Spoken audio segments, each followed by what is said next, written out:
The system of management is gone as it is now. There is no need of changing.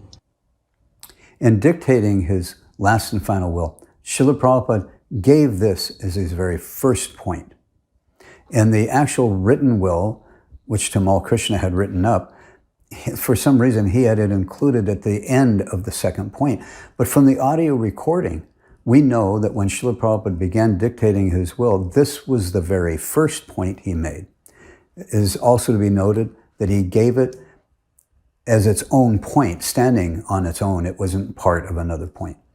This was the main point he wanted to make in writing his last and formal will. As I said, I had already fully completed my analysis and had reached my conclusion that the GBC was no longer performing the duties and functions as per Srila Prabhupada's instructions. And I had come to the conclusion that this was wrong and that it must be undone, and that by restoring their prescribed duties, that this will resolve not just this issue as how to restore the lost respect of the GBC, but it will resolve or go a long way to resolving all the other major issues facing ISKCON. But up until now, though, my essay was just my conclusions. It was just Ami Atma's idea that the system that Srila Prabhupada had spent 7 years setting up should not have changed. The GBC could dismiss it as my personal conclusion and idea, but once I saw this verbal and written instruction given by His Divine Grace within His last will, it was no longer just Ami Atma's idea. This was Srila Prabhupada's very clear and explicit instruction.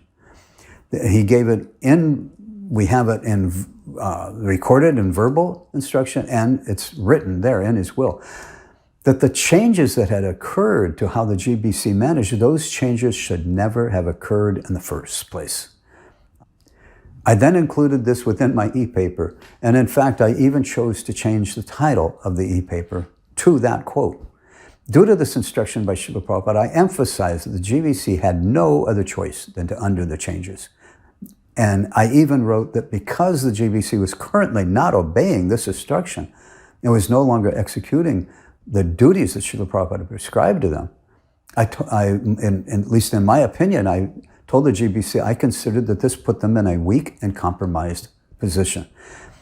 I pointed out that they were in violation of a very important instruction. And in such a weakened and compromised state, I told them that they would not, because they would not be empowered to properly address the other issues facing the society. I advised that once they undo these changes and restore back the prescribed duties that Srila Prabhupada had prescribed to them to perform, that only then would they regain not just their lost respect and credibility, but they will regain their spiritual strength, which will allow them to properly address and resolve all the other major issues facing the society. I advise that once that occurs, then the ISKCON mission will regain its purity and become a real force on the world stage. This was my firm understanding in 1997, and it has not changed, not one bit. I still stand by that assessment 100%. I completed my e-paper and I felt very good about it. From within my heart, I actually felt that Srila Prabhupada himself was very pleased by my work and by my conclusions. In my own, maybe not so humble view, but I had no doubt that my analysis and understanding on this was rock solid. The logic was clear and concise, but I also was quite naive because I was thinking the GBC would reach the same conclusions and would also be pleased with my work.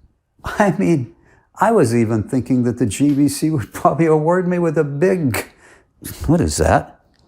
What? No, not a brownie button. Come on. Brownie button. Come on. I thought they would reward me with a Prabhupada button. Oh, Jai. Jai, that's much better. Jai, thank you. Just see how naive I was.